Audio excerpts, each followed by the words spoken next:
Hello friends, welcome to learn services. This is Ram Soni. इस वक्त की बड़ी खबर है, देखा जाए तो मध्य प्रदेश पीएससी को अब एग्जाम पोस्टपोन करना ही पड़ेगा, क्योंकि यहां पर आप देख सकते हैं हाई कोर्ट जबलपुर का ऑर्डर है and they have to follow that order. ये केस है Shailendra Kumar and others versus state of Madhya Pradesh and others. अब इसमें देखें तो यहाँ प्रॉपर तरीके से दिया गया है। आदेश सांघी हैं लर्न काउंसिल एंड मिस नैन ज्योति नौरिया हैं जो कि लर्न काउंसिल फॉर पिटिशनर हैं। इन्होंने बेसिकली इस केस की लड़ाई लड़ी और इसमें बेसिकली नोटिस इशू किया गया है। अब इसमें सारी चीज़ें बोली गई हैं, बहुत सारी चीज़ें इसमें इंग्लिश लिखी गई हैं, लेकिन मैं आपको मेन चीज़ बता देता हूँ बेसिकली मामला क्या है। यहाँ पर मामला ये है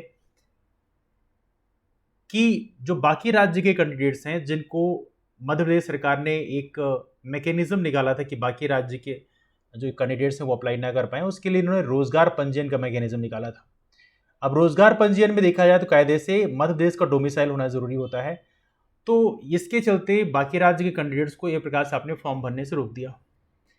अब यहां पर देखा जाए तो ऐसा नहीं कि एमपीपीएससी को एक ऑर्डर है, सिविल सर्विस के मामले में ऑलरेडी ऑर्डर आ चुका है। इंजीनियरिंग सर्विसेज में देखा जाए तो यहां पे भी ऑर्डर आया था कि जो ईडब्ल्यूएस कैंडिडेट हैं जिनकी उम्र 45 साल तक है उनको भी आप अलाउ करें, तो 40 से 45 साल के जो कैंडिडेट हैं इनको अलाउ किया जाए। तो अभी एमपीपीएससी को ये ऑर्डर दिया गया था, किसके द्वारा? ऑनरेबल हाईकोर्ट के द्वारा। तो यहाँ पर उन्होंने बेसिकली फॉर्म भरने की डेट को एक्सटेंड किया था, लेकिन एग्जाम की डेट को एक्सटेंड नहीं किया। अब ये सरप्राइजिंग है कि ये फॉर्म भरने की डेट को अभी इन्होंने एक्सटेंड किया था और फिर इन्होंने अभी 22 मई को बोला कि एग्जाम तो हम लेंगे ही लेंगे। अब ये मैं हैरान होता हूँ कि 40 से 45 इस ग्रुप का जो इंसान है वो वापस से कैसे तैयारी करेगा 10-12 दिन में, ये अपने आप में एक हैरानी की बात है। तो एमपीपीएससी ने जो ह्यूमन ग्राउंड है उसको तो छोड़ दिया, बोला कि नहीं नहीं अब हमें ह्यूमैनिटी ज़्यादा मतलब नहीं है, मानवता ज़्यादा मतलब नहीं है। तो एक कॉमन सेंस लगाते हुए एमपीपीएससी को कायदे से दिखाया तो एग्जाम को 15 से 20 दिन के लिए पोस्टपोन करना चाहिए। यदि आप एग्जाम भरने की डेट को एक्सटेंड कर रहे हो और एग्जाम होने के 8-10 दिन पहले तक एक्सटेंड कर रहे हो, तो कहीं ना कहीं एमपीपीएससी को ये ह्यूमन ग्राउंड के फॉर्म में देखा जाए तो फॉर्म भरने के लिए आपने डेट एक्सटेंड किया तो एग्जाम की डेट को भी एटलीस्ट 15-20 दिन एक्सटेंड करना चाहिए था। दूसरी बात रोजगार पंजीयन का मामला है, तो यहां पर आउट ऑफ स्टेट कैंडिडेट्स को आपने यहां पर अलाउ नहीं किया है। इवनली एमपीपीएससी ने कचरा सिर्फ एक एग्जाम में नहीं कई सारे एग्जाम में फैला रखा है। डेंटल सर्जन का एग्जाम है, यहां पर भी एक कंडीशन है। ईडब्ल्यूएस कैंडिडेट को आपने अलाउ नहीं किया 40 से 45 वालों को। रोजगार पंजीयन जो आउट ऑफ स्टेट कैंडिडेट्स हैं उनको आपने अलाउ नहीं किया है। यदि वहां से एक केस यदि आ गया तो एग्जाम पोस्टपोन वो भी हो सकता है। इवनली ऑलमोस्ट इस समय देखा जाए तो हर एक एग्जाम में इस समय कंडीशन क्रिटिकल है, हर एक एग्जाम होने के पोस्टपोन होने की पॉसिबिलिटी है, क्योंकि यहाँ पे कहीं ना कहीं उन्होंने लूप होल जानबूझ कर दिए हैं और वो लूप होल आने वाले कल में प्रॉब्लम क्रिएट कर सकते हैं। इतना तो कॉमन सेंस एमपीपीएससी के पास भी होता है, आईएएस ऑफिसर वहाँ बैठे होते हैं प्रॉपर तरीके से, स्टेट गवर्नमेंट के पास पूरी जानकारी होती है, उनके पास एक से एक लॉयर्स होते हैं, लेकिन इसके बावजूद उन्होंने ऐसे जानबूझ के स्टेप लिए जो कहीं ना कहीं हमारे एग्जाम को क्रिटिकल कंडीशन में लाने के लिए मजबूर हुए ना। इसके बाद यहाँ पर देखिए मामले हैं कई सारे, यहाँ पर क्या क्या चीज़ें बोली गई हैं। तो स्टेट पीएससी से क्वेश्चन पूछा गया कि जो असिस्टेंट इंजीनियर का एग्जाम होने वाला है 22 मई को, इसमें बोला गया इनको प्रॉपर तरीके से जो आउट ऑफ स्टेट कैंडिडेट्स हैं उनको यहाँ पे अलाउ किया जाए। हालांकि बाद में स्टेट गवर्नमेंट के जो वकील हैं या एमपीपीएससी जो वकील हैं उन्होंने इसको जस्टिफाई किया कि नहीं, इन्होंने अभी तक बेसिकली ऐसी कोई अपील नहीं किया और लास्ट में अभी अपील कर रहे हैं, तो इनकी अपील को कैंसिल कर दिया जाए। लेकिन यहाँ पर हाई कोर्ट ने क्या बोला? हाई कोर्ट ने बोला नहीं नहीं ऐसा नहीं है। हाई कोर्ट का कहना यह है कि ऐसा नहीं है, केस है, केस बनता है, ये डिले होने का कोई रीज़न आप नहीं दे सकते हैं। और आपको यहाँ पर प्रॉपर तरीके से हाई कोर्ट ने ऑर्डर क्या दिया है आपको दिखाता हूँ, लुक एट दिस वन। यहाँ पर बोला गया है कि प्रॉपर तरीके से आपको फॉर्म फिल करने की जो डेट है उसको वापस से एक्सटेंड करिए, और यदि नीड राइज होती है तो आपको एग्जाम की जो डेट है उसको भी फर्दर एक्सटेंड करना होगा आपको, है ना।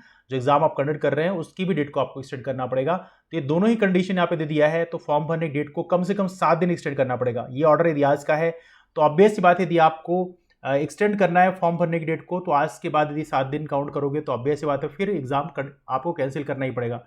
कैंसिल नहीं करना पड़ेगा बल्कि पोस्टपोन करना पड़ेगा।